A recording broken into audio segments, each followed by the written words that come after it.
Fala pessoal, tudo bem com vocês? Bora falar do Grêmio, porque tem uma partida difícil contra o Vasco em Chapecó. Eu vou te falar dos perigos desse jogo em relação ao adversário e a mudança, mais uma vez, no esquema do time com as possibilidades da escalação do técnico Renato Gaúcho. Chega mais, eu sou o Chico Garcia, inscreva-se no canal e vamos juntos!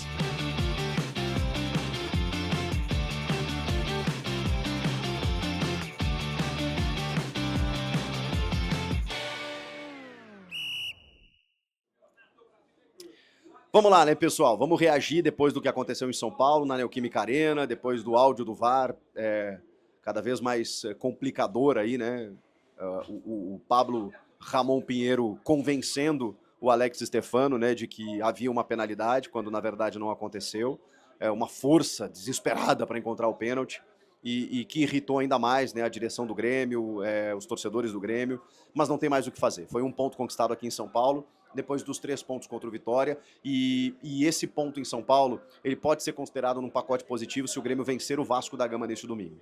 Para vencer o Vasco da Gama nesse domingo, o jogo será na Arena Condá, onde o Grêmio realizou 2 treinamentos com muita presença da torcida. Chapecó é uma cidade com muitos gaúchos, em que o Grêmio está, inclusive, cogitando a mandar outros jogos ali. A questão a Conmebol já definiu o jogo da volta contra o Fluminense das oitavas de final pela Libertadores no Couto Pereira. Então, claro, é um jogo pontual, é um jogo onde o Grêmio foi abraçado também, um estádio onde o Grêmio foi abraçado, uma cidade, na primeira fase da Libertadores, quando teve que jogar aquelas outras partidas, e deu muito certo. O Grêmio acabou classificando, não em primeiro no grupo, em segundo, mas vai encarar o Fluminense no Rio e depois no Couto Pereira, né, para fazer dele o Estádio Olímpico mais uma vez, como o Grêmio fez nesses jogos, nesses confrontos de Libertadores. Enfim, o jogo do Brasileiro, pelo menos nesse domingo, era uma reclamação, o Grêmio estava com dificuldade de jogar lá no Centenário, em Caxias, pelo gramado. Chapecó é uma cidade com muitos gaúchos e o Grêmio vai tentar buscar esses 3 pontos, e precisa desesperadamente. Para isso, o Renato deve abandonar o sistema de 3 zagueiros, que ele fez para espelhar a escalação do Ramon Dias contra o Corinthians, e aí o Gemerson mantém-se no time, fazendo o seu segundo jogo ao lado do Rodrigo Eli. E aí você tem nas laterais o João Pedro, como titular, ele até começou com o Fábio, né, no jogo em São Paulo, mas o João Pedro deve ser o titular, o Reinaldo também, e o meio de campo com o Vijaçante, o Dodi, que se recupera de uma lesão muscular, e o Cristaldo. Na verdade, o Edenilson com o Cristaldo mais avançado, e aí o velho sistema que ele estava utilizando com o Pavon e o Soteldo lá no ataque, os dois móveis, né, Soteldo pela esquerda, Pavon pela direita, com o Cristaldo de falso 9, o Edenilson um meia de aproximação, com o Vijaçante e o Dodi na marcação. O Carbajo está fora mais uma vez, e vejam só, por uma questão de logística, né? Porque ele não conseguiu chegar em Chapecó, voo, não sei o quê, dava tempo de ir por terra, mas o Grêmio acho que preferiu até preservar o Carbajo, mas o Carbajo estava jogando muito bem, estava em evolução do time, cumpriu apenas uma suspensão, ou seja, não tem problema físico, mas não conseguiu chegar em Chapecó.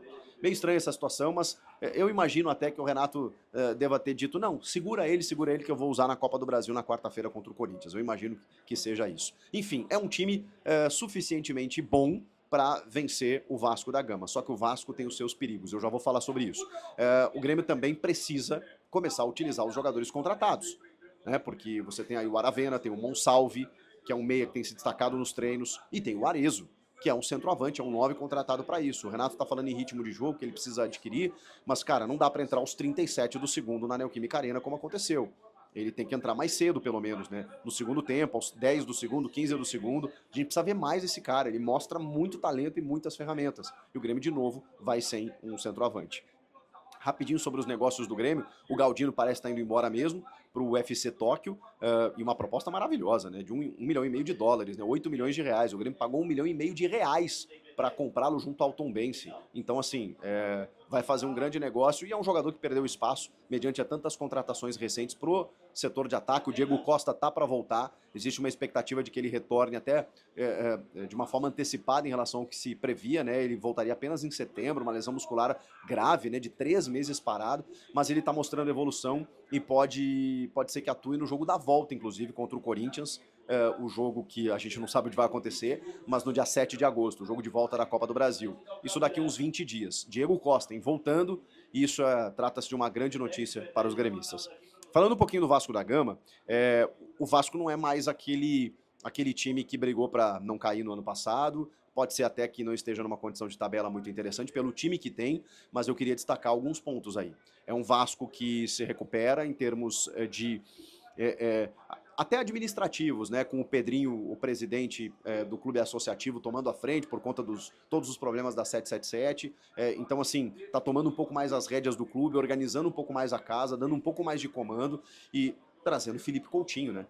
Felipe Coutinho, que pode ser titular, deve ser titular, inclusive, contra o Grêmio. O Payet foi relacionado também, mas deve ficar no banco. Então, é um time que tem qualidade. E eu vou citar outros jogadores aqui, e vou falar também de de um setor que eu considero o problema do Vasco. Mas aqui, Lucas Piton faz um grande campeonato na lateral esquerda. É um problema, porque avança muito pelo lado esquerdo, faz bons cruzamentos, chega na área, finaliza. O Grêmio tem que ter todo o cuidado. Pablo Verratti, esse centroavante argentino, faz gols. E se o Grêmio demole e der espaço, ele é caixa. E o Grêmio tem um terrível problema na bola aérea. Então, assim, todo cuidado é pouco com o Pablo Verratti. O David é um cara perigoso que a gente conhece de São Paulo, o Inter não performou tanto, no Vasco ele tá muito bem, muito bem.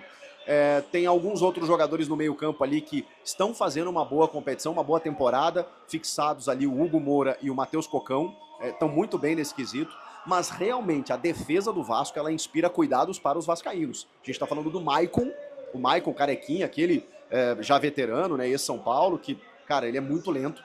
E o Léo, também ex-São Paulo, né, que joga mais pelo lado esquerdo, é um líder, é um cara super gente boa, dá sempre entrevistas e tal, mas ele também tem dificuldades na velocidade. Então, com o Pavão e o Soteldo, acho que o Grêmio pode ter uma influência positiva nesse jogo. Agora, o Vasco tem outras valências também que o Grêmio vai ter que tomar todo o cuidado. Na primeira rodada nós tivemos de novo um problema da arbitragem, né, um pênalti claríssimo, que o árbitro foi no vídeo e não marcou, um pênalti, um toque no braço que é muito claro. Então, assim, a gente precisa reverter aqueles pontos que não foram ganhos lá atrás. O Grêmio precisa ganhar para fazer valer esse ponto conquistado aqui em São Paulo e para continuar a sua recuperação de deixar de uma vez por todas a zona do rebaixamento. Vamos lá, porque dá para ganhar, não vai ser fácil, mas os 3 pontos precisam vir de qualquer forma. Comenta aqui, inscreva-se no canal e eu volto na próxima. Tchau!